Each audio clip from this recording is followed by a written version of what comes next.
বাংলাদেশে যারা সনাতনী আছে, বাংলাদেশ এবং ভারতের কলকাতার যত সনাতনী দেখবেন তারা দুর্গাকে প্রধান ভগবান বিশ্বাস করে। আপনি যদি দেখবেন নেপালের সনাতনী যারা আছে তারা কৃষ্ণকে প্রধান ভগবান হিসেবে বিশ্বাস করে। আপনি গুজরাটের যদি চলে যান, গুজরাটের সনাতনীরা আর একজনকে এই আপনার কি বলে অন্য আর একটা দেবতাকে প্রধান দেবতা মনে করে।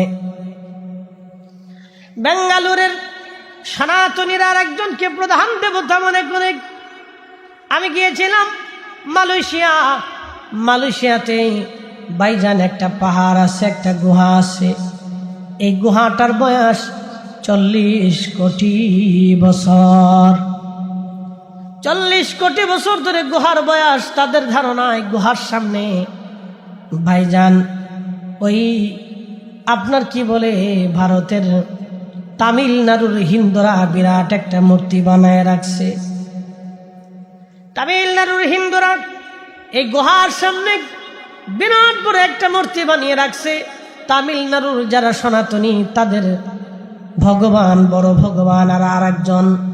ভারতের প্রত্যেক অঞ্চলে যাবেন, অঞ্চল ভেদে তাদের বিশ্বাস অনুযায়ী এ বড় ভগবান, এ বড় ভগবান। কিন্তু মুসলমানকে যদি জিজ্ঞাসা করেন, মুসলমান তোমার রবকে, আমরা সব মুসলমান একসাথে জবাব দেব আল্লাহ। কথা বলেন ঠিক কিনা? এই গুহার ভিতরে অনেক মন্দির আছে, ছোট ছোট মূর্তি বানানো আছে। ওই মূর্তিগুলির সামনে সনাতনী যারা বিশ্বাসী তারা মূর্তির সামনে মাথা নত করে বলে তুমি আমার খোদা। মূর্তির সামনে মাথা নত করে তারা প্রার্থনা করে তুমি আমাকে দাও, বিদ্যা দাও, অর্থ দাও, টাকা দাও, সুখ দাও, শান্তি দাও। এটা তাদের বিশ্বাস। শুধু এইখানে না, এই মূর্তি আস্তে আস্তে আস্তে আস্তে এক সময়ে কাবা ঘরের ভিতরে আল্লাহর হরম মক্কাতুল মুকাররমার ভিতরে 360টা মূর্তি এসে জমা হয়ে গেল। 360টা মূর্তি আসার পরে প্রিয় নবী যেই দিন দুনিয়াতে তশরীফ আনলেন, শুনিয়া যান রহমতের নবী যেই দিন তশরীফ আনলেন, আল্লাহর নবী দুনিয়াতে তশরীফ আনার সাথে সাথে হেরামের ভিতরে মক্কাতুল মুকাররমার ঘরের ভিতরে 360টা মূর্তি আল্লাহর পক্ষ থেকে সেজদায় পড়ে গেল। একসাথে বলেন আল্লাহু আকবার। না, সবাই একসাথে বলেন আল্লাহু আকবার। আরো জোরে বলেন আল্লাহু আকবার। কয়টা মূর্তি? 360টা মূর্তি সেজদায় পড়ে গেল। সকালবেলা মক্কার কাফেররা কাবার দরজা খুলে ঘরের ভিতরে যেয়ে দেখে মূর্তিগুলো উপর হয়ে পড়ে আছে। হায় হায়, এত মূর্তি একসাথে উপর করে কেমনে পড়লো? অথচ দরজা তালা মারা আছে, পাহারাদার ছিল। তখন ইহুদিরা গণনা করে দেখলো সর্বনাশ, আখিরি নবী ধরা ধামে তশরীফ এনেছে। ঠিক একই সময়ে ইরানের মাজুসি, ইরান, উজবেকিস্তান, কাজাখস্তান, তুর্কমেনিস্তান, এই বেল্ট, আফগানিস্তানের এক অংশ, বেলুচিস্তান থেকে শুরু করে বিরাট একটা এরিয়া। তখন আগুনের পূজা করত মানুষ। তারা বলতো আগুন আমাদের দেবতা। ইরান এবং ইরাকের এক অংশ, সিরিয়ার এক অংশ মিলে তারা বিরাট বড় একটা সাম্রাজ্য ছিল তাদের নাম ছিল পার্সিয়ান সাম্রাজ্য। এই পার্সিয়ান সাম্রাজ্যের প্রধান ধর্ম ছিল মাজুসি। বিরাট বড় আগুনের কুণ্ডলি জ্বালায়া তার আগুনের সামনে সেজদায় পড়ে বলতো, আগুন তুমি আমাদের খোদা, তুমি আমাদেরকে বিদ্যা দাও, অর্থ দাও, টাকা দাও, বিপদ থেকে বাঁচাও। কথা বোঝা যায়? বুঝে যান। মাজুসি নাম কি? মাজুসি। তারা আগুনের পূজা করত, আগুনকে তারা খোদা মনে করত। তাদের ধর্ম ছিল আগুনের ধর্ম। এই মাজুসি ধর্মে তারা বিশ্বাসী। সমস্ত মাজুসিরা আগুনের সামনে সেজদায় পড়ে থাকতো। ইরানের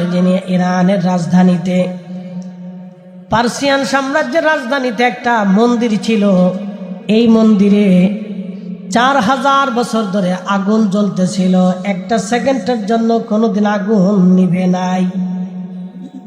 কি বুঝলেন? প্রায় 4000 বছর ধরে আগুন জ্বলতেছিল। 4000 বছরে 1 সেকেন্ডের জন্য এই আগুনটা কখনো নিভে নাই। তাদের প্রধান মন্দির যেটা মাজুসিদের, 4000 বছর ধরে আগুন জ্বলতেছে। এই 4000 বছর ধরে তারা আগুনের পূজা করতেছে। 4000 বছর পরে নবীজি যখন দুনিয়াতে আসলেন, ঠিক তখনই ইরানের পার্সিয়ান সাম্রাজ্যের মূল প্রধান যেটা আগুনের মন্দির ছিল, আগুন নিভে গেল হঠাৎ করে। একসাথে বলবেন আল্লাহু আকবার। না না, আরো জোরে বলেন, জোরে বলেন। শুধু কি আর সেই দিন নিভল? চিরদিনের জন্য নিভে গেল, ঠিক কিনা? বলে কেন নিভে গেল? চিরদিনের জন্য আগুন নিভে গেল। কেন নিভে গেল? কিসের জন্য নিভে গেল? নবী আসার কারণে আগুন নিভে গেল। তিনি এই জন্য নূর,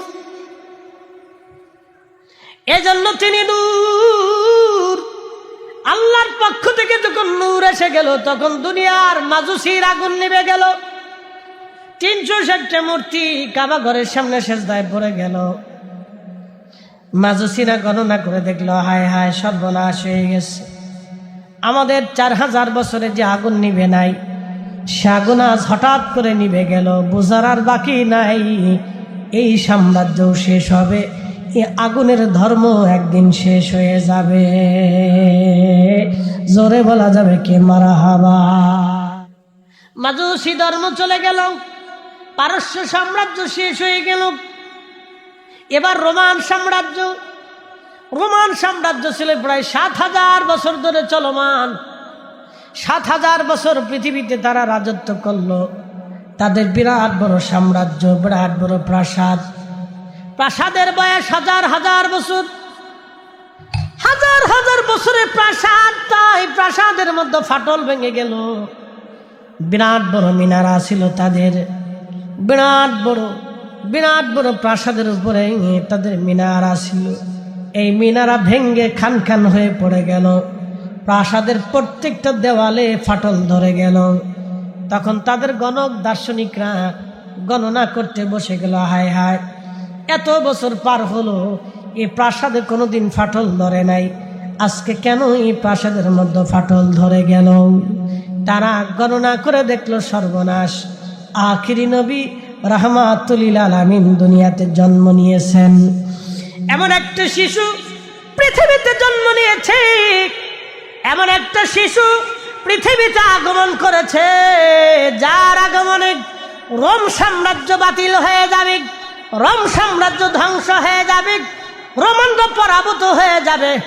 ওই শিশু বাচ্চার উম্মাতরা তাম দুনিয়াতে প্রভাব বিস্তার করবে, দুনিয়া দখল করবে। একবার জোরে বলা যাবে কি আল্লাহু আকবার। আল্লাহ বলছেন, ইন্নামাল মুশরিকুনা নাজাসুন। প্রত্যেক মুশরিকরা নাপাক। প্রশ্ন আসতে পারে, তারাও তো মানুষ, তো নাপাক কি করে হবে?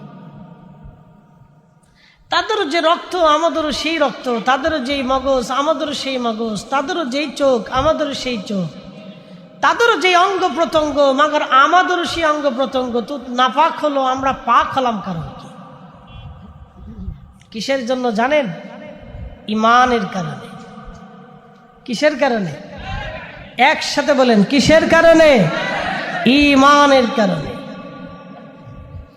ইমানের কারণে আমাদের মর্যাদা বাড়লো, আমাদেরকে আল্লাহ পাক বানাইল, পবিত্র বানাইল। ভালো করে মনে রাখবেন, এই ইমান আপনি কোথায় পাইলেন? আবু বকর সিদ্দিক রাদিয়াল্লাহু তাআলা আনহু, তিনি কিন্তু পাহাড় দেখে ইমান আনেন নাই। খাসাইসুল কুবরার ভিতরে, তারিখ ইবনে আসাকিরের ভিতরে ইমাম ইকরাম লিখতেছেন, সিদ্দিক আকবর ব্যবসা করার জন্য শামে গেছেন। এই অঞ্চলগুলি ছিল ব্যবসায়িক কেন্দ্র। তো রহমতের নবীজির সাথী খলিফাতুল মুসলিমিন আবু বকর তখনও দিন, ইমান, কালেমা, আখেরাত, আল্লাহ, খুদা, ফেরেশতা কিচ্ছু চেনেন না, তো ব্যবসার জন্য গেছে। রাতের আধারে ঘুমিয়েছেন, স্বপ্নের ঘরে দেখতেছেন আকাশের একটা চাঁদ আর একটা সূর্য হযরত আবু বকরের কোলের মধ্যে চলে আসছে। তিনি তিনার সুন্দর চাদরখানা দিয়ে চাঁদ আর সূর্যকে কোলের মধ্যে টেনে ধরলেন। মানে স্বপ্ন দেখার পরে হযরত আবু বকর চিন্তায় পড়ে গেলেন, এত সুন্দর স্বপ্ন জীবনেও তো কোনোদিন দেখি নাই, কারণ কি? হযরত আবু বকর সিদ্দিক রাদিয়াল্লাহু আনহু স্বপ্ন দেখার পরে সকালবেলা পাদ্রীর কাছে চলে গেলেন। পাদ্রীর কাছে চলে যাওয়ার পরে পাদ্রী বললেন, তোমার নাম কি? বলে, আমার নাম আবু বকর। কি স্বপ্ন দেখেছো আবু বকর? বলে, দেখলাম আকাশের চাঁদ আর সূর্য আমার কোলের মধ্যে আসছে। আমি আবু বকর চাদরখানা দিয়ে চাঁদ আর সূর্যকে বুকের মধ্যে জড়িয়ে ধরলাম। হযরত আবু বকর এই কথা বলার পরে পাদ্রী ডাক দেয়, বলেন, আবু বকর তোমার বাড়ি কোন দেশ? বলে, আমার বাড়ি মক্কা। তোমার বাড়ি মক্কা? বলে, হ্যাঁ। কোন বংশের সন্তান তুমি? বলে, কুরাইশ বংশের সন্তান। আবু বকর কে? পাদ্রী ডাক দেয়, বলেন, আবু বকর তুমি যদি এই স্বপ্ন সত্যই দেখে থাকো তাহলে শোনো, তোমার জন্য একটা সুসংবাদ আছে। বলে, পাদ্রী কি সুসংবাদ? সুসংবাদ হলো, শোনো, তোমাদের মক্কাতুল মুকাররমা একজন নবী আসবে, নাম হবে মুহাম্মদ, বাবার নাম আব্দুল্লাহ, মায়ের নাম আমেনা, বংশ হাশিমি কুরাইশি, হাশিমি কুরাইশি। আরে আবু বকর, স্বপ্ন যদি তুমি বাস্তব দেখে থাকো রে আবু বকর, তাহলে তুমি শোনো, তুমি হবা ওই নবীর প্রথম, তুমি হবা ওই নবীর সাথী, তুমি হবা ওই নবীর প্রথম খলিফা। জোরে বলেন সুবহানাল্লাহ। আবু বকর বাড়ি চলে যাও। হযরত আবু বকর বাড়ি চলে আসলেন, বিষয়টাকে গোপন করে রাখলেন, কারো কাছে বললেন না। দেখা যাক জীবনে কি হয়। রহমতের নবীর দরজাতে কোরআন আসলো। কোরআন নাজিল হওয়ার পরে নবীজি দাওয়াত দিতে শুরু করলেন। একদিন হাঁটতে হাঁটতে আবু বকর বাড়ি গেলেন, প্রিয় নবীর সামনে দাঁড়াইলেন। হুজুর আমার মুস্কি মুস্কি আশিক আবু বকর, তুমি আসছো? আবু বকর বললেন, হুজুর আপনি আমাকে একটা মুজিজা দেখান, আপনি তো নবী, আপনি তো নবী, আপনি মুজিজা দেখান। হযরত আবু বকর বললেন, হুজুর আপনি তো নবী, তো মুজিজা দেখান আমাকে, যদি মুজিজা দেখান তো কালেমা পড়ব।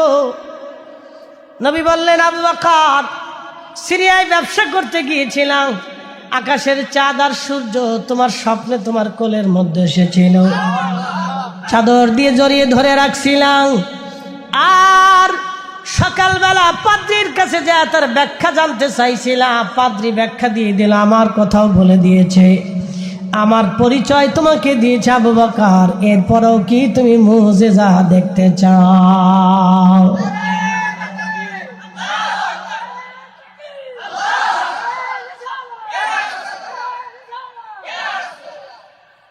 আরে আবু বকর, এরপরেও কি তুমি আমার মুজিজা দেখতে চাও? আবু বকর ডাক দিল, হুজুর আর মুজিজা দেখা লাগবে না, আপনার জবানে আমার জবানে মিলাই দেন, পরে দেন লা ইলাহা ইল্লাল্লাহু মুহাম্মাদুর রাসূলুল্লাহ সাল্লাল্লাহু আলাইহি ওয়াসাল্লাম। কি চমৎকার! আবু বকর কিন্তু পাথর দেখে কালিমা পড়ে নাই, রসুল দেখে আল্লাহ চিনেছে। এই ইমানের নূর আমরা পেয়েছি নবী থেকে, এই জন্য আল্লাহ বলছেন, কদ জাকুম মিনাল্লাহি নূর, আমি আমার পক্ষ থেকে তোমাদের কাছে নূর পাঠিয়েছি। তিনি তোমাদেরকে এমন নূরের বিচ্ছুরণ দিবে যেই নূরের আলোতে তোমার জিন্দেগি, দুনিয়া, আখিরাত, কবর, হাসর আর তোমার কাল, তোমার দেহ নূরানি হয়ে যাবে। একসাথে বলবেন আল্লাহু আকবার। তো সব নূরানি হয়ে যাবে। এই জন্য ইন্নামাল মুশরিকুনা নাজাসুন, যারা অবিশ্বাসী তারা নাপাক, যারা বিশ্বাসী তারা পাক। মনে রেখেন। কালকে নিবাসী মনোযোগ দিয়ে শুনবেন বাবাজি। আমি জানি বাজারে রাস্তাঘাটে বহু মানুষ ঘোরাফেরা করেন। বাবা বন্ধু আমার, সময় নষ্ট করে লাভ নেই, এখানে বসে যান। আজকে একটা মাদ্রাসা তৈরি করা হলো। এই মাদ্রাসায় আলেম হবে, কোরআন হাদিস পড়া হবে, বাচ্চারা কোরআন পড়বে, কচি মুখে কোরআনের বাণী শোনানো হবে। চারটেখানি কথা না বাবা মার, পৃথিবীতে 800 কোটি মানুষ আছে। এই 800 কোটি মানুষের মধ্যে ভাইজান মাত্র 200 কোটি মুসলমান, বাদ বাকি আর কোনো মুসলমান নাই। 600 কোটি মানুষ আল্লাহকে আল্লাহ বলে মানে না। 600 কোটি মানুষ আল্লাহকে আল্লাহ বলে মানে না। এই 600 কোটির ভিতরে আছে সনাতনী হিন্দু সম্প্রদায়। এই 600 কোটির মধ্যে আছে বৌদ্ধ সম্প্রদায়। এই 600 কোটির মধ্যে আছে খ্রিস্টান সম্প্রদায়। এই 600 কোটির মধ্যে আছে শিখ। 600 কোটির মধ্যে আছে মাজুসি। এইরকম বহু ধর্মের, বহু মতের মানুষ, বহু বিশ্বাসের মানুষ দুনিয়াতে আছে। এই 600 কোটি আল্লাহকে লা ইলাহা ইল্লাল্লাহ বলে তারা কেউ মানে না। কুল হুয়াল্লাহু আহাদ বলে আল্লাহকে তারা মানে না। আমাদের দেশে যারা সনাতনী আছে, বাংলাদেশ এবং ভারতের কলকাতার যত সনাতনী দেখবেন তারা দুর্গাকে প্রধান ভগবান বিশ্বাস করে। আপনি যদি দেখবেন নেপালের সনাতনী যারা আছে তারা কৃষ্ণকে প্রধান ভগবান হিসেবে বিশ্বাস করে। আপনি গুজরাটের যদি চলে যান, গুজরাটের সনাতনীরা আর একজনকে, এই আপনার কি বলে, অন্য আর একটা দেবতাকে প্রধান দেবতা মনে করে। বেঙ্গালুরের সনাতনীরা আর একজনকে প্রধান দেবতা মনে করে। আমি গিয়েছিলাম মালয়েশিয়াতে ভাইজান একটা পাহাড় আছে, একটা গুহা আছে। এই গুহাটার বয়স 40 কোটি বছর। 40 কোটি বছর ধরে গুহার বয়স। তাদের ধারণায় গুহার সামনে ভাইজান ওই আপনার কি বলে, ভারতের তামিলনাড়ুর হিন্দুরা বিরাট একটা মূর্তি বানায় রাখছে। তামিলনাড়ুর হিন্দুরা এই গুহার সামনে বিরাট বড় একটা মূর্তি বানিয়ে রাখছে। তামিলনাড়ুর যারা সনাতনী তাদের ভগবান, বড় ভগবান আর একজন। ভারতের প্রত্যেক অঞ্চলে যাবেন, অঞ্চল ভেদে তাদের বিশ্বাস অনুযায়ী এ বড় ভগবান, এ বড় ভগবান।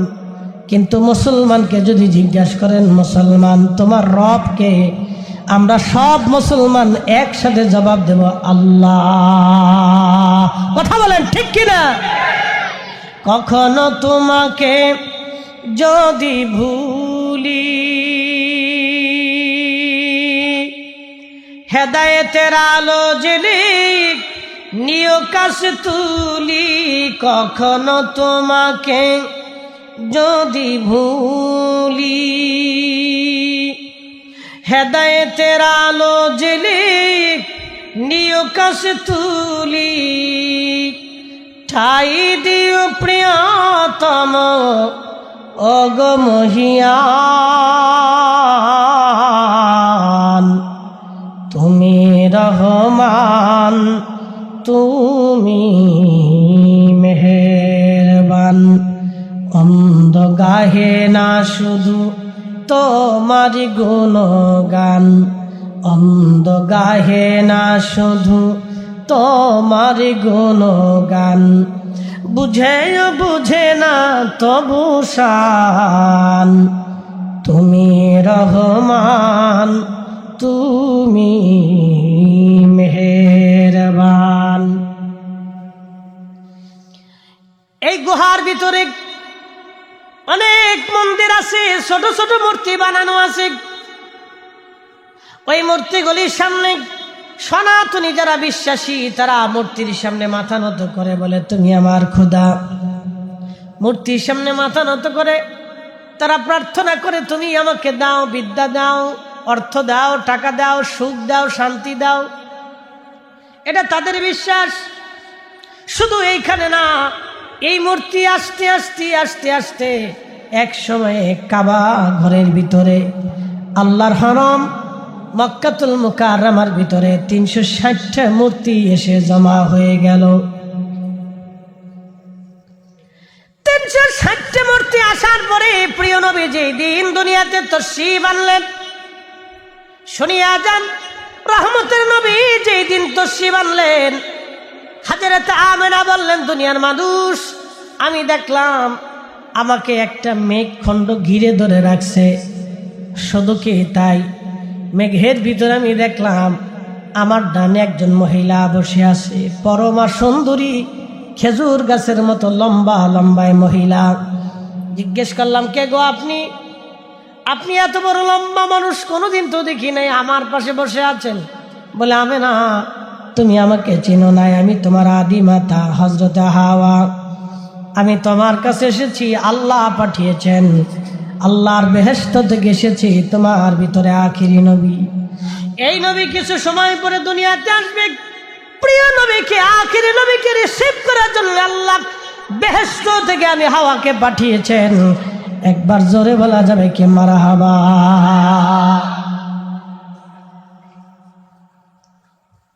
হযরত আমিনা বললেন, আমি দেখলাম আমার ভিতর থেকে খারাজা মিনহা নূর, নূর বের হয়ে গেল। সুবহানাল্লাহ বলবেন না?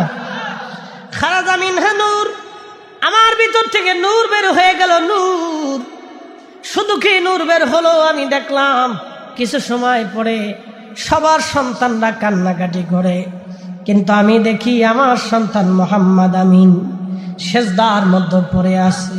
আল্লাহু আকবার। সমস্ত সন্তানরা জন্ম নেওয়ার পরে তার নিজস্ব ভাবে কান্নাকাটি করে, কিন্তু আমি দেখি আমার মুহাম্মদ আমিন সেজদার মধ্যে পড়ে আছে রে। সেজদার মধ্যে পড়ে তিনি বলতেছিলেন, ইয়া রব হাবলি উম্মতি, আল্লাহ আমার উম্মতের কি গতি হবে, আমার উম্মতের কি গতি হবে, আল্লাহ আমার উম্মতের উপায় কি হবে? জোরে বলা যাবে কি মারহাবা? আল্লাহুম্মা সাল্লি আলা, মাশাআল্লাহ, আল্লাহু আকবার, মুহাম্মদ ওয়া আলা আলি সাইয়্যিদিনা।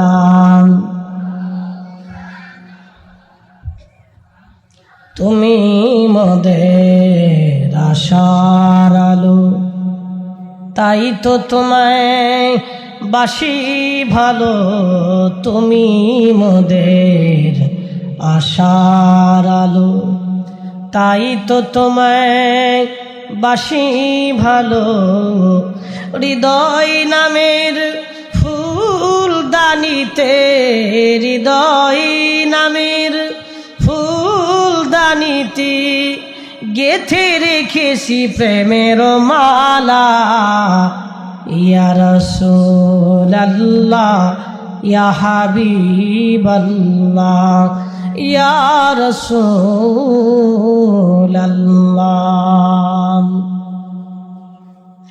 আল্লাহর নবী দুনিয়াতে তশরীফ আনার সাথে সাথে হেরামের ভিতরে মক্কাতুল মুকাররমার ঘরের ভিতরে 360টা মূর্তি আল্লাহর পক্ষ থেকে সেজদায় পড়ে গেল। একসাথে বলেন আল্লাহু আকবার। না, সবাই একসাথে বলেন আল্লাহু আকবার। আরো জোরে বলেন আল্লাহু আকবার। কয়টা মূর্তি? 360টা মূর্তি সেজদায় পড়ে গেল। সকালবেলা মক্কার কাফেররা কাবার দরজা খুলে ঘরের ভিতরে যেয়ে দেখে মূর্তিগুলি উপর হয়ে পড়ে আছে। হায় হায়, এত মূর্তি একসাথে উপর করে কেমনে পড়লো? অথচ দরজা তালা মারা আছে, পাহারাদার ছিল।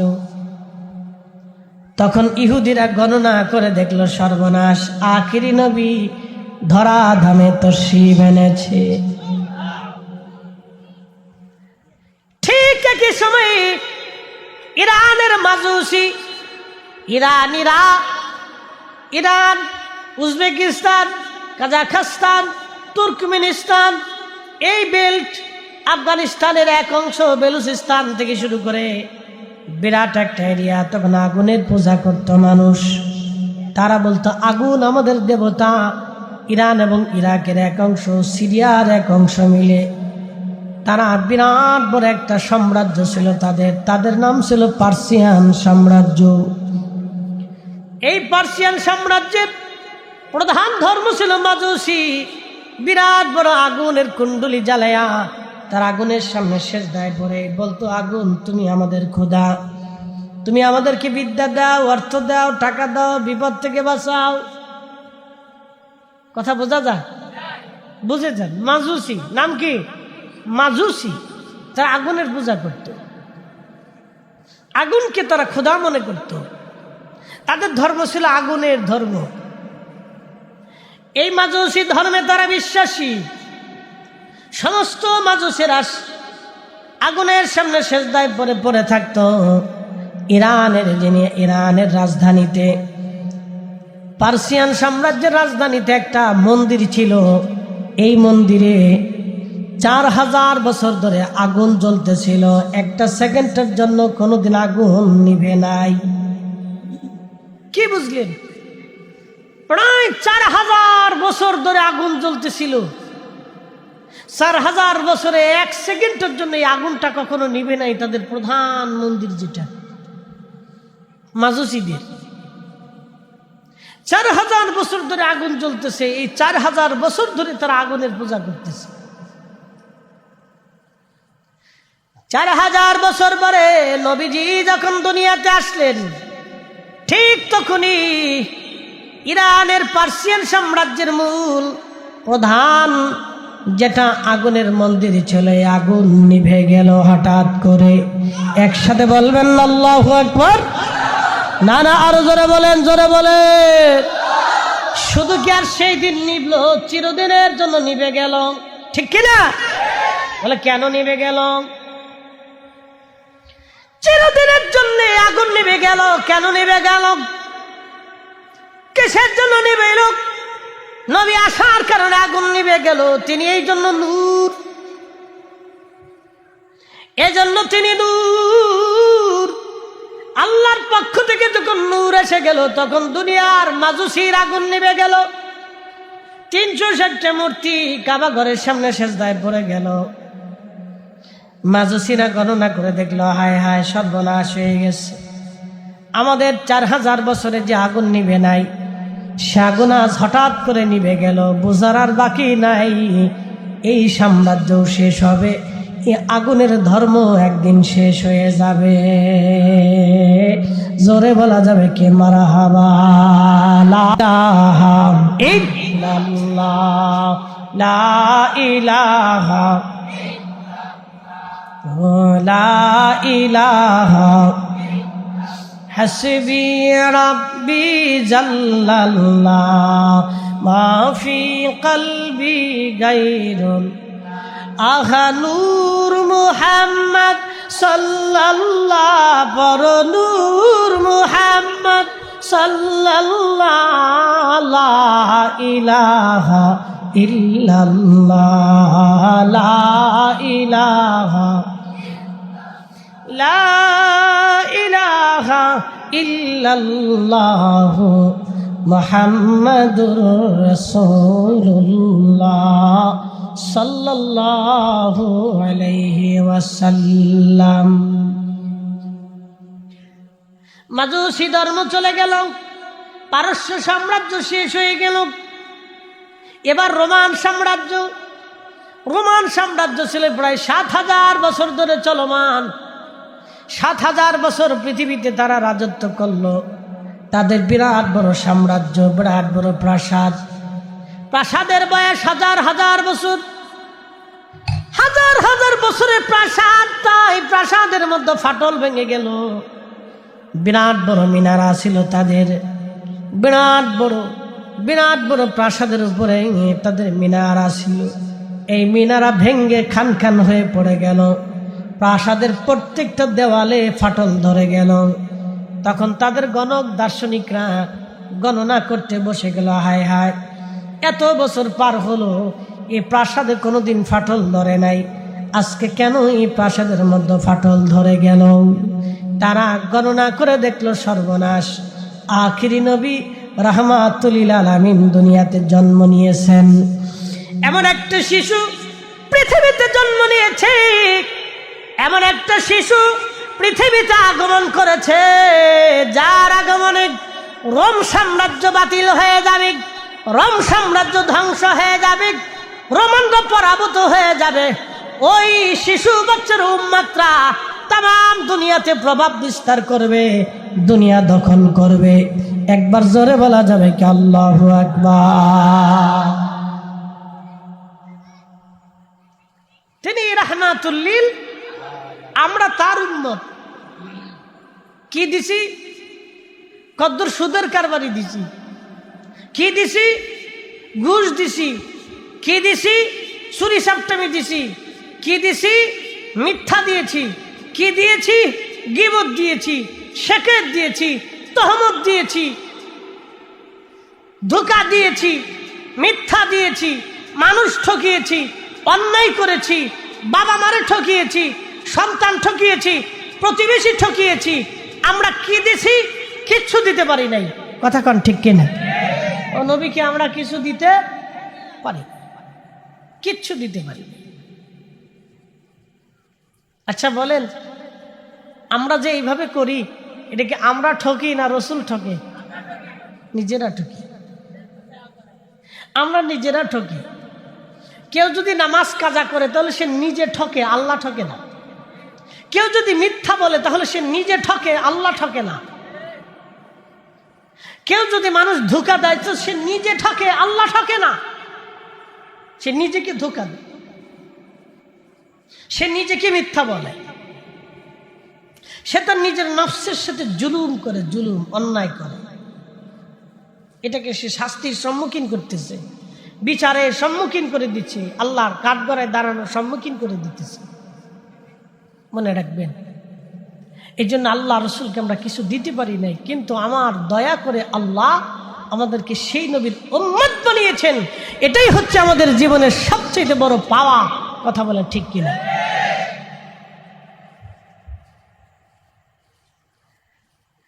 রব্বুল আলামিন কোরআনে বলেন, ইন্নাল্লাযীনা কাফারু মিন আহলিল কিতাবি ওয়াল মুশরিকিনা ফী নারি জাহান্নাম খালিদিনা ফীহা। খুব মনোযোগ দেবেন। এই গোরস্থানে 50 বছর পরে দাঁড়ানোর মতো কেউ নাই। আজকে আপনার আমার পরে কেউ দাঁড়াবে না, তবে কে আপনার কবরে আপন হবে? কঠিন ওই মুসিবতে কে আপনার আপন হবে? অন্য কেউ না, তিনি রাহমাতুল লিল আলামিন। চিৎকার মেরে জোরে বলেন আল্লাহু আকবার। উম্মত উম্মতকে নবী দেখতে আসবে, উম্মত উম্মতের মায়া। যদি কোনোদিন মদিনাতে যান, মদিনার জিয়ারত করতে গেলে যারা আপনাদেরকে হজ বা উমরা করাবে তাদেরকে বলবেন, দয়া করে আমাকে খন্দকে নিয়ে চলে যান। খন্দকের মাঠে যাওয়ার পরে এখানে রাস্তা হয়ে গেছে, খন্দকের ছোট্ট পাহাড়ের উপরে মসজিদ পাবেন। সেই মসজিদ, যেই মসজিদে নবীজি নামাজ পড়েছিলেন, সেই মসজিদ এখনো আছে। যেই মেহরাবে নবীজি নামাজ পড়িয়েছিলেন, সেই মেহরাব এখনো আছে। মারহাবা বলবেন না? যদি কখনো যান, ওখানে 2 রাকাত নামাজ পড়ে আসবেন। ওই মসজিদের নিচে আর একটা মসজিদ আছে, মসজিদে হযরত সালমান ফার্সি, তিনি ওইখানে বসে যুদ্ধের নেতৃত্ব দিয়েছিলেন। ওই মসজিদের কিছু দূর পরে আর একটা মসজিদ আছে, মসজিদে আলী। হযরত ফাতেমা জাহরা রাদিয়াল্লাহু আনহা এবং হযরত আলী রাদিয়াল্লাহু আনহু দুইজনে ওইখানে বসে তেনারা যুদ্ধের নেতৃত্ব দিয়েছিলেন। এইখানটা মসজিদ বানিয়ে রাখা হয়েছে।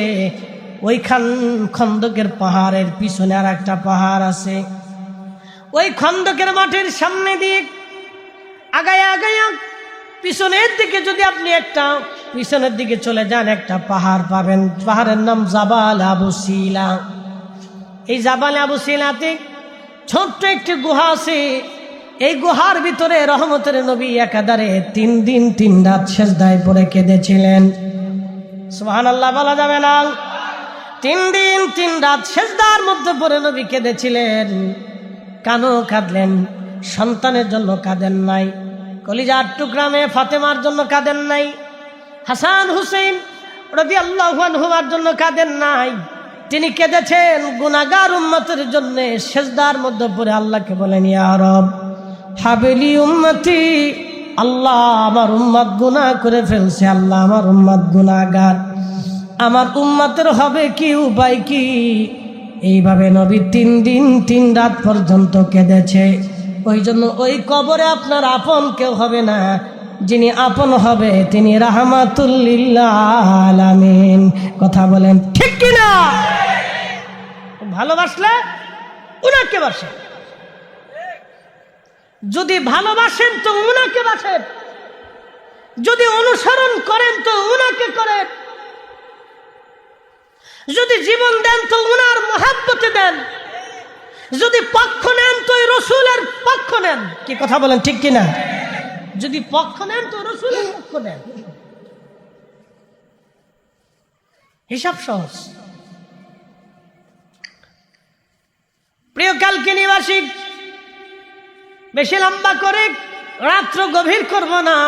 ওই কবরে আমরা সবাই চলে যাব। কবর হবে আমাদের। আখিরাত বড় ভয়াবহ হবে। তারুজুল মালাইকাতু ওয়ার রূহু ইলাইহি ফি ইয়াউমিন কানা মিকদারুহু 50 আলফা সানা। আমার রব বললেন, মেহশরের মাঠ, সেই দিন মানুষেরা আমি আল্লাহর দরবারের দিকে দৌড়াইতে থাকবে। সেই দিনটা কত বড় হবে? দুনিয়ার 50,000 বছর এক জায়গা করলে যত বড় হবে, হাসরের ময়দানের একটা দিন হবে তত বড়। দুনিয়ার 50,000 বছর এক জায়গা করলে যত বড়, হাসরের একটা দিন হবে তত বড়। দুনিয়ার 1 সেকেন্ড করে 60 সেকেন্ডে 1 মিনিট হয়, 1 মিনিট করে 60 মিনিট একটা ঘন্টা হয়, একটা ঘন্টা করে বন্ধু 24 ঘন্টার দিন ও রাত হয়। 24 ঘন্টার দিন ও রাতে এক দিন করে 30 দিনে মাস হয়, 365 দিনে একটা বছর হয়। এই 1 বছর করে 50,000 বছর করলে যত বড় হয়, হাসরের একটা দিন হবে তত বড়। সেই কঠিন দিনে আপনার কে আপন হবে? সেই কঠিন দিনে হাউজে কাউসারের পানি নিয়ে কে দাঁড়িয়ে থাকবে? তিনি অন্য কেউ না, তিনি রাহমাতুল লিল আলামিন। কথা বলেন ঠিক কিনা? তো পক্ষ নিলে ওই নবীর পক্ষ নিতে হবে। কথা ঠিক আছে না? হাত উঁচু করে বলেন ঠিক আছে। আল্লাহ কবুল করুক, বলেন আমিন। পক্ষ নিলে ওই রসুলের নিতে হবে। ভালোবাসলে ওনাকে বাসতে হবে। ইত্তেবা যদি করেন, অনুসরণ যদি কাউকে করতে হয় তো ওনাকে করে।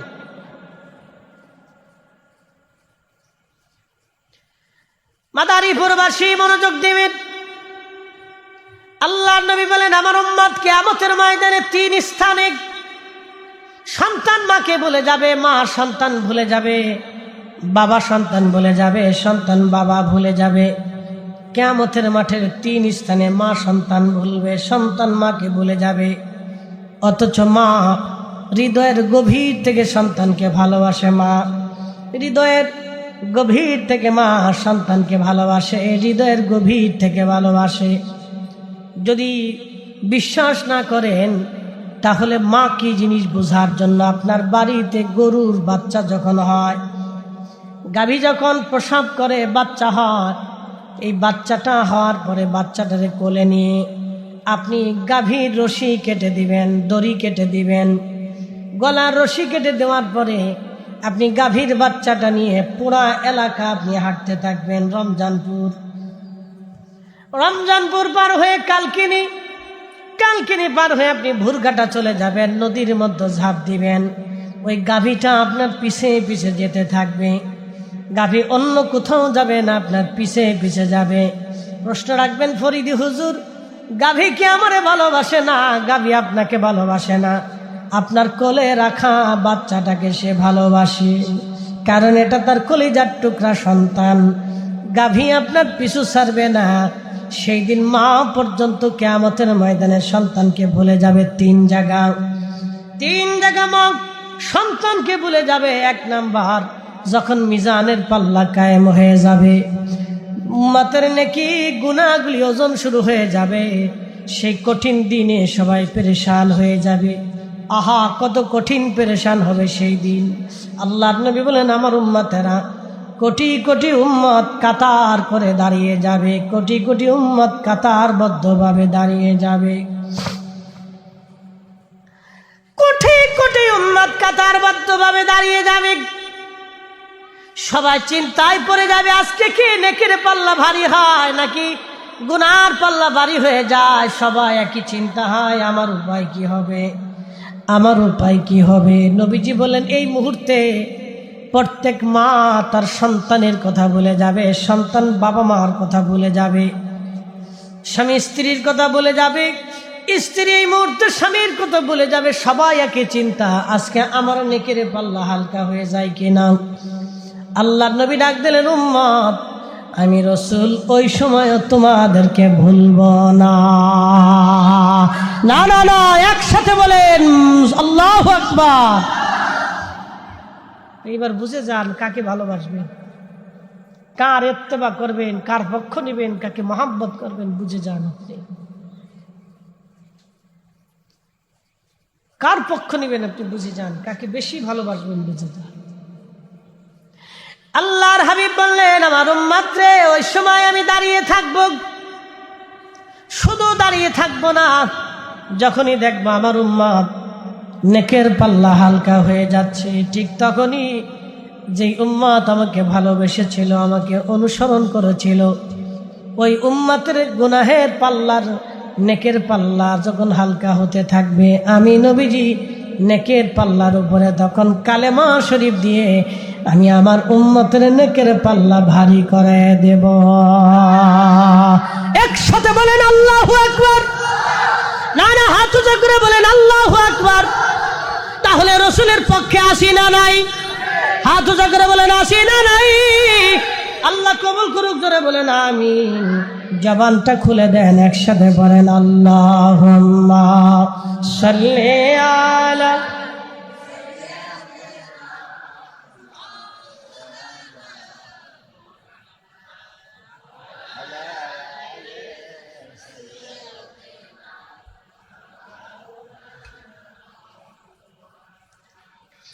উড়ে যাও রে মাহফিলের হাওয়া, যাও রে উড়ে মদিনায়, আমাদের দরুদ পৌঁছে দিও নূর নবীজির পাক রওজায়। আল্লাহুম্মা সাল্লি আলা। আহা, মাশাআল্লাহ, আল্লাহু আকবার। মুহাম্মদ আলা আলি সাইয়্যিদিনা।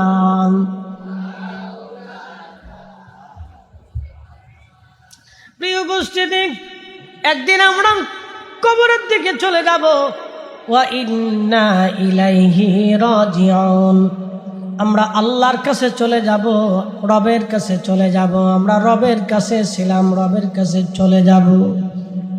আল্লাহর কাছে যেহেতু চলে যাব, অতএব রবের কাছে যেহেতু চলে যাব, কি নিয়ে যাব? আমার আল্লাহ বলেন, বান্দা দুইটা জিনিস নিয়ে আসো।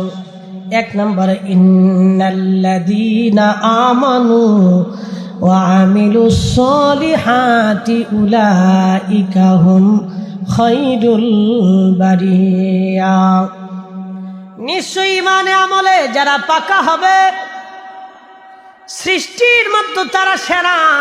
এইখানে শেষ না, আমার আল্লাহ বলেন, জাযাউহুম ইনদা রাব্বিহিম জান্নাতু আদনিন তাজরি মিন তাহতিহাল আনহারু খালিদিনা ফিহা আবাদা।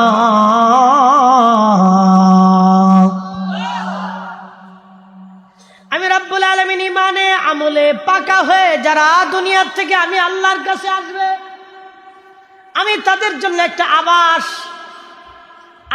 আমি তৈরি করব। চিরদিনের জন্য একটা আবাস হবে। দুনিয়া চিরদিনের জন্য না, দুনিয়া অল্প সময়ের জন্যে। কিন্তু এই দুনিয়ার পরে আর একটা জগতে আপনি যা চলে যাবেন, যে জগতের নাম হলো বারজাক। সেই জগৎটাও চিরদিন হবে না, সেটা কিয়ামত পর্যন্ত সময় হবে। কিয়ামত কায়েম হয়ে যাওয়ার পরে কিয়ামতের মাঠও চিরদিন হবে না। কিয়ামতের মাঠ শুরু হয়ে সেটাও শেষ হয়ে যাবে। এরপরে আর একটা জগৎ আসবে, ফুলসিরাতের জগৎ। 30,000 বছর লাগবে এই ফুলসিরাতের মাঠ, ফুলসিরাতের পুল পার হতে। কারো জন্য বিদ্যুৎ গতিতে, মেঘে বিজলি মারলে যেমন করে চলে যায়, আল্লাহর বান্দা অমন করে চলে যাবে। আর খুব মনোযোগ দিবেন, কেউ উটের গতিতে, কেউ ঘোড়ার গতিতে, কেউ হেঁটে হেঁটে, কেউ দৌড়ের গতিতে, কেউ আবার হামাগুড়ি দিয়ে কেউ আবার হামাগুড়ি দিবে, পরে যেতে চাবে, জড়িয়ে ধরবে, আবার হাঁটবে, আবার একটু জিরাবে, আবার একটু যাবে, আবার একটু যাবে, আবার একটু জিরাবে। এইভাবে তার 30,000 বছর লেগে যাবে। 30,000 বছর এইভাবে তারপরে সে জান্নাতে পৌঁছাবে। অনেক কষ্ট হবে তার জান্নাতে পৌঁছাইতে। বলে হুজুর দেরি কেন? নেকি কম, সম্পদ কম, নেকি কম, নেকি কম। যার যত টাকা তার তত সুন্দর বাড়ি, তার তত সুন্দর গাড়ি, তার তত সুন্দর জমি, তার তত সুন্দর বিছানাপত্র। যার টাকা নাই তার এখানে কিছুই নাই সম্পদ। আখেরাতের জন্য টাকা পয়সাই হবে না, আখেরাতে হবে ইমান আর আমল। ইমান আর আমল যার বেশি, ইমান আমল যার বেশি, ইমান আমল যার বেশি, সে ফুলসিরাত পার হয়ে যাবে বিদ্যুৎ গতিতে। সুবহানাল্লাহ বলবেন না? প্রিয় উপস্থিতি, এই জগতের পরে আর একটা জগৎ আসবে। এই জগতের নাম বারজাখের জগৎ। এই জগৎটা কিয়ামত পর্যন্ত হবে না, কিয়ামত পর্যন্ত হবে। এই জগতের পরে আর একটা জগৎ আসবে। অবিল আখিরাতি হুম ইউকিনুন। আখিরাতের মাঠ কায়েম হয়ে যাবে, হাসরের মাঠ কায়েম হবে। সেই দিনের একদিন হবে দুনিয়ার 50,000 বছরের সমান। সেই দিনের কত হাজার বছর, কত দিন পার হবে আমরা তাও জানি না। সেই দিনও চলবে। আপনাকে আল্লাহ আরশে মুআল্লার ছায়ার নিচে নিবে। এটা আর একটা জগৎ। একসাথে বলবেন না মারহাবা? ওই সময় আল্লাহর আশ্রয় থাকবে আরশে মুআল্লার ছায়া। ওই সময় আরশে মুআল্লার ছায়া ছাড়া আর কোনো ছায়া হবে না। সেই দিন আল্লাহর নবী বললেন, কয়েক শ্রেণীর বান্দাকে আল্লাহ আরশে মুআল্লার ছায়ার নিচে জায়গা দিবে। এক শ্রেণী, প্রথমত যারা দুনিয়াতে ন্যায় বিচার করত, যারা দুনিয়াতে ন্যায় বিচার করত, আদেল ছিল, ন্যায় বিচার করত, এমন ব্যক্তিকে কিয়ামতের ময়দানে আল্লাহ আমার রব আরশে মুআল্লার নিচে জায়গা করে দিবে। আর এই ব্যক্তিকে, যে ব্যক্তি নামাজ পড়ে মসজিদ থেকে বের হয়ে আবার মসজিদে ঢুকতো, নামাজ পড়ে মসজিদ থেকে বের হয়ে আবার মসজিদে যাইতো, বারে বারে মসজিদে যাইতো, তার দিলটাকে মসজিদের সাথে ঝুলিয়ে রেখেছিল, এই ব্যক্তি আরশে মুআল্লার নিচে জায়গা হয়ে যাবে। আর ওই দিন সেই দানশীল ডান হাতে দান করলো কিন্তু বাম হাতে জানে না, কিয়ামতের ময়দানে আরশে মুআল্লার নিচে তার জায়গা হয়ে যাবে। ওই যুবককে আরশে মুআল্লার নিচে জায়গা হবে যে সুন্দরী নারী তাকে জেনার জন্য ডাকলো। জেনা করার মতো সুযোগ তার ছিল, কিন্তু ওই নারীর সাথে সে জেনা করে নাই, আল্লাহর ভয়ে চলে আসছে। এই যুবককে কিয়ামতের ময়দানে আল্লাহ আরশে মুআল্লার নিচে জায়গা করে দিবে। একসাথে বলবেন না মারহাবা? আরো জোরে বলেন আল্লাহু আকবার। আর এক শ্রেণী মানুষকে আল্লাহ আরশে মুআল্লার নিচে জায়গা করে দিবে, যারা আল্লাহর ওলি হয়ে যাবে, আল্লাহর বন্ধু হয়ে যাবে। আলা ইন্না আউলিয়া আল্লাহি লা খাউফুন। আল্লাহ বলে সাবধান, আমার ওলি যারা তাদের ভয় নাই, ওয়ালা হুম ইয়াহজানুন, তাদের কোনো চিন্তা নাই। এই আয়াতের তাফসীরে নবী বললেন তারা আরশে মুআল্লার নিচে নূরের মিম্বরে, নূরের চেহারায়, নূরের মিনা মিম্বরে, নূরের মিম্বরে, নূরের চেহারায়, নূরের আসনে, নূরের টুপি পরিয়া আল্লাহ তাদেরকে আরশে মুআল্লার নিচে বসায় রাখবে। একসাথে বলবেন আল্লাহু আকবার। নবীরা জিজ্ঞেস করবে, আল্লাহ এরা কারা? শহীদরা বলবে আল্লাহ এরা কারা? নূরের মিম্বরে, নূরের চেহারায়, নূরের জগতে, নূরের স্থানে তারা বসে আছে আরশে মুআল্লার বিতনে নিচে। এত মর্যাদা কারা? আল্লাহ এই জগতে কারা এই আরামে বসে আছে? আল্লাহ বলবে না, আমার শহীদ ও নবী না, এরা হলো তারা যারা দুনিয়াতে একজন আর একজনকে শুধু আমি আল্লাহর জন্য ভালোবাসছিল, শুধু আমি আল্লাহর জন্যে, আল্লাহর জন্যে, আল্লাহর জন্যে, আল্লাহর জন্যে। আজকে মাহফিলে আসছি আল্লাহর জন্যে, রসুল ভালোবাসি আল্লাহর জন্যে, অলি ভালোবাসি আল্লাহর জন্যে, আলেম ভালোবাসি আল্লাহর জন্যে, জিকিরের মাহফিলে বসি আল্লাহর জন্যে, দুয়ার মজলিসে বসি আল্লাহর জন্যে। আমরা একত্রিত হইয়া জিকিরের মজলিস কায়েম করি আল্লাহর জন্যে। আমাদের জীবনে সব হবে আল্লাহর জন্যে। যখনই আল্লাহর জন্য হবে তখনই আরশে মুআল্লার নিচে আমাদের জায়গা বরাদ্দ হয়ে যাবে। একবার চিৎকার মেরে জোরে বলেন না মারহাবা। বুঝাইতে পারছি? তাহলে ওই জগতে জায়গা হবে কার? কয়েক শ্রেণীর মানুষের। তার ভিতরে এক শ্রেণী যারা দুনিয়াতে একজন আরেকজনকে আল্লাহর জন্য ভালোবাসছিল। কার জন্যে? আল্লাহর জন্য ভালোবাসছিল। হাসরের ময়দানে আরশে মুআল্লার নিচে তাদের জায়গা হবে। এটাও একটা জগৎ। কত হাজার বছর এইখানে অবস্থান করবে কেউ জানে না। আল্লাহ খাওয়াবে, আল্লাহ পানি পান করাবে, হাউজে কাউসারের পানি আল্লাহ তাদেরকে পিলাবে। শুনে যান, এ কথাগুলি সারা জীবন বুঝে যাবে। তাহলে আমরা যেই জগতে আছি এ জগৎ কি স্থায়ী না অস্থায়ী? আমরা কি থাকবো না চলে যাব? তো চলে যাওয়ার সময় কি নিয়ে যাব? কদ্দরা আম, জাম, কলা, কাঁঠাল, পেঁপে, লিচু, টাকা পয়সা, সোনা দানা এগুলি নিয়ে যাব নাকি বলেন? সুযোগ আছে? কোনো সুযোগ নেই। দুইটা জিনিস, ইমান, আমল। জোরে বলেন ইমান, জোরে বলেন ইমান। আর ইমানের লজ্জত আপনার আসবে না যদি হাসতে হুব্বে রাহমাতুল্লিল আলামিন অন্তরে না থাকে, মোহাব্বত না থাকে, ইমানের পূর্ণতা হয় না। কথা বলেন ঠিক কিনা? নবীর মোহাব্বত থাকতে হবে। হুজুর বলবেন হুজুর রসুলের মোহাব্বত কি? বুঝি নেই। রসুলের মোহাব্বত দুই ধরনের, একটা জাতি আর একটা সিফাতি। বলে সিফাতি কি? টুপি নবীজি মাথায় দিয়েছেন, আপনি টুপি দেন। পাগড়ি পরেছেন, আপনি পরেন। দাড়ি রাখছেন, আপনি রাখেন। ডান হাতে খেয়েছেন, আপনি খান। আঙ্গুল চাটেন, আপনিও চাটেন। দস্তরখানা বিছাইছেন, আপনিও বিছান। আল্লাহ নবী মেহমানদারি করছে, আপনিও করেন। ভিখারিকে দান করছে, আপনিও করেন। এগুলি হচ্ছে কিছু কিছু সুন্নত আছে। ডান রাস্তা দিয়ে ডান পথে চলা, আল্লাহ রসুল চলেছেন, আপনিও চলেন। এইরকম আল্লাহ রসুলের যত সুন্নত আছে, এই সুন্নতগুলি বেছে বেছে আমল করার নাম হচ্ছে সুন্নতে সিফাতি। এগুলো হচ্ছে মোহাম্মতে সিফাতি। এই সিফাতি মোহাম্মতের কথা বলতে যে আল্লাহ রসুল বলেন মান আহাব্বা সুন্নতি, যে আমার সুন্নতকে ভালোবাসবে, ফাকাদ আহাব্বানি, সে আমাকে ভালোবাসবে। অমান আহাব্বানি, যে আমাকে ভালোবাসবে, কানা মাই ফিল জান্নাহ, সে আমার সাথে জান্নাতে চলে যাবে। আর একটা মহাব্বতের নাম মহাব্বতের জাতি। বলে মহাব্বতের জাতি কি? মহাব্বতের জাতি আপনাকে বুঝাই। গসলুল মালায়েকা, আমার দিকে তাকাবেন, মাইকে কান দিবেন, যে যেখান থেকে শুনতেছেন সেখান থেকে শুনবেন। গসলুল মালায়েকা নাম ছিল হযরত হানজালা। গসলুল মালায়েকা হযরত হানজালা, তিনি উহুদের যুদ্ধে তিনি তখনও আসেন নাই। তখন তিনি নতুন বিবাহ করেছেন, স্ত্রীর সাথে বাসর হয়েছে, রাতের আধারে স্ত্রীর সাথে সময় কাটিয়েছেন। ফজরের নামাজের সময় তিনি গোসল করতে আসছেন, তখনও তিনার জন্য গোসল ফরজ, গোসল করেন নাই। তাহাজ্জুদও হয় নাই, ফজর নামাজও হয় নাই, তিনি গোসল করবেন। এমন সময় কে জানি বলে গেল, হানজালা শুনছ মদিনাবাসী, উহুদে রসুল শহীদ হয়ে গেছে। কেন হয়েছে? যদি কোনোদিন মদিনাতে যান তা আপনাকে ঠিকানা বলে দিই, ঠিকানা বলে দিই।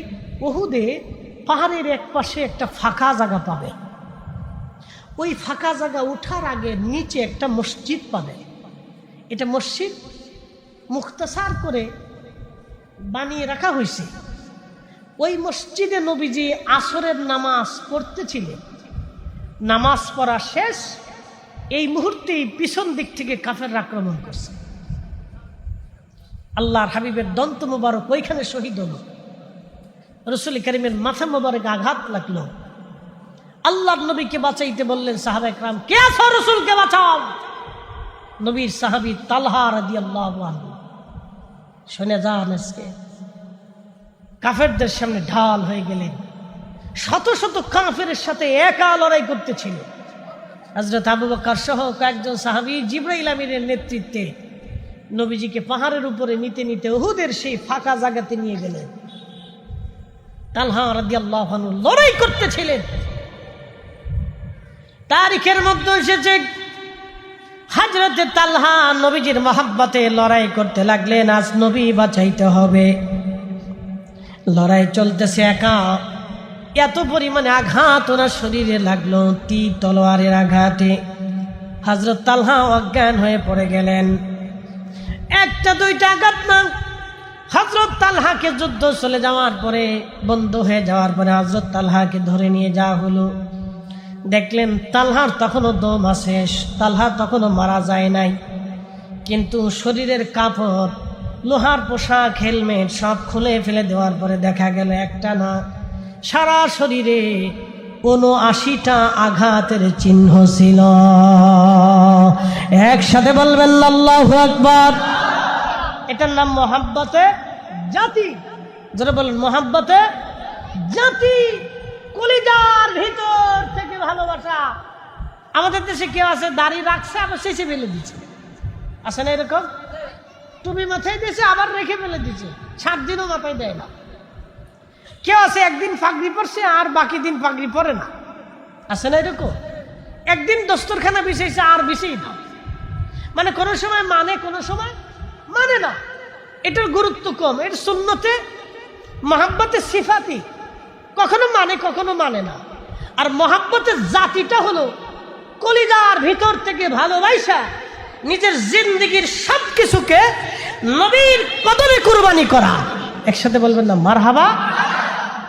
তিনি হযরতে গসলুল মালায়েকা হানজালা ওই উহুদের ওইখানে নিয়ে যাওয়ার পরে সারা উহুদে জানাজানি হলো নবী নাই, নবী শহীদ হয়ে গেছে। সারা উহুদের রসুলকে খুঁজে পাওয়া যাইতেছে না, রসুল নাই, রসুল শহীদ হয়ে গেছে। আই হায়, এই কথা সন্ধ্যার সময় ঘটনাটা ঘটলো, রাতে জানাজানি হয়ে গেল। গসলুল মালায়েকা হযরত হানজালা গোসল করতেছিলেন, তখনও ফজরের নামাজ পড়েন নাই, গোসলও হয় নাই। কে জানি এসে বলল, মদিনাবাসী হানশমস নবীজি উহুদের শহীদ। গসলুল মালায়েকা হযরত হানজালা পানির মশকখানা হাত থেকে ছেড়ে দিলেন, ছেড়ে দিয়ে গোসল বাদ দিয়ে বিবির ঘরের দরজার সামনে দাঁড়িয়ে গেলেন। বিবি, ঘরের ভিতরে একটা তলোয়ার আছে, তলোয়ারখানা আমাকে দাও। বিবি বললেন, স্বামী হে, গোসল করতে গেলেন, গোসল বাদ দিয়ে তলোয়ার কেন চান? বলে, বিবিরে গোসল করতেছিলাম, কে জানি রাস্তা দিয়ে বলে যায় নবী নাকি উহুদে শহীদ হয়ে গেছে।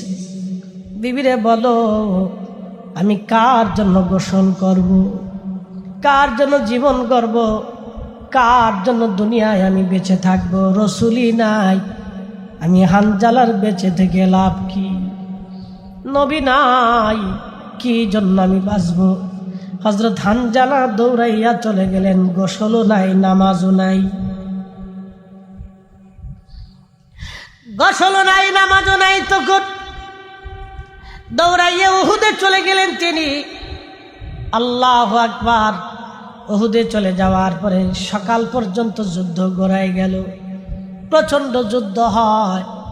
এই যুদ্ধে হযরত হানজালা কাফেরদের ভিড়ের মধ্যে চলে গেলেন, লড়াই করতে লাগলেন। বীর দর্পে লড়াই করে করে হযরত হানজালা শহীদ হয়ে গেলেন।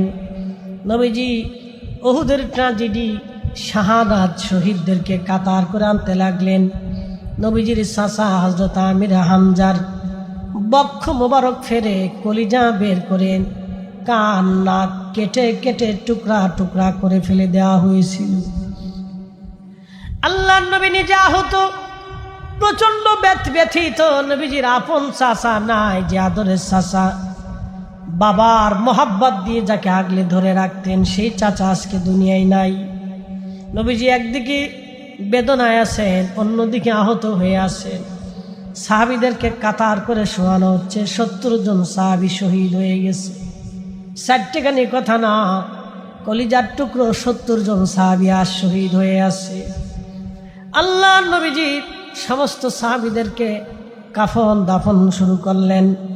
শহীদদের অর্থ হলো তাদেরকে গোসল করানো হয় না, রক্ত মাখা অবস্থায় তাদেরকে দাফন করা হয়, তাদের গোসল করানো হয় না। আল্লাহর পথে যারা শহীদ হয় তাদের কোনো গোসল নাই, রক্ত মাখা অবস্থায় তাদের দাফন করা হয়। শাম সামির বিনা গোসলে রক্ত মাখা অবস্থায় দাফন করা হচ্ছে।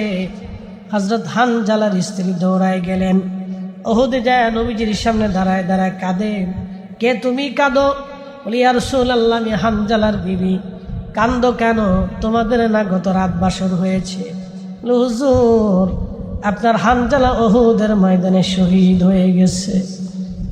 আমার হানজালা উহুদে কেন? বলে হুজুর, আপনি শহীদ হয়েছেন এই কথা শুনিয়া গোসলবিহীন আপনার হানজালা ঘর থেকে তলোয়ার হাতে নিয়ে আমার কাছ থেকে বিদায় নিল। বিবিরে, আর কোনোদিন দুনিয়াতে তোমার সাথে দেখা হবে না, হাসরের ময়দানে দেখা হবে। ইয়া রাসূলুল্লাহ, আপনার হানজালা উহুদের ময়দানে সে শহীদ হয়ে গেছে। নবীজি, আপনার হানজালা নাপাক, গোসলবিহীন আপনার হানজালাকে দাফন দিবেন না। আল্লাহর নবী বললেন, সাহাবীরা রে, সারা উহুদে তন্ন তন্ন করে খুঁজে দেখো আমার হানজালার লাশ কোথায় আছে। সারা উহুদের ময়দান তন্ন তন্ন করে তালাশ করা হয়। সাহাবীরা এসে বলেন, হুজুর, আপনার হানজালার লাশ সারা উহুদের মধ্যে কোথাও খুঁজে পাওয়া যায় না। নবীজি চিন্তিত হয়ে গেলেন, তাহলে লাশ কোথায় গেল? ইতিমধ্যে জিবরাইল আমিন এসে বলেন, ইয়া রাসূলুল্লাহ, আপনার হানজালার লাশ নিয়ে চিন্তা করতে হবে না গো নবীজি। আপনার হানজালার লাশ আসমান জগতে নিয়া আল্লাহ রহমতের ফেরেশতারা হাউজে কাউসারের পানি দিয়া আপনার হানজালার গোসল করাইয়া পবিত্র বানাইয়া দিছে।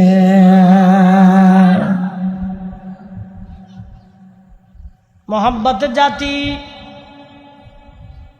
কলিজার ভিতর থেকে রসুলকে মহাব্বত করে মহাব্বতের জাতি। হযরত হানজালার লাশ উহুদে নামাবে, ফেরেশতারা নামাচ্ছে।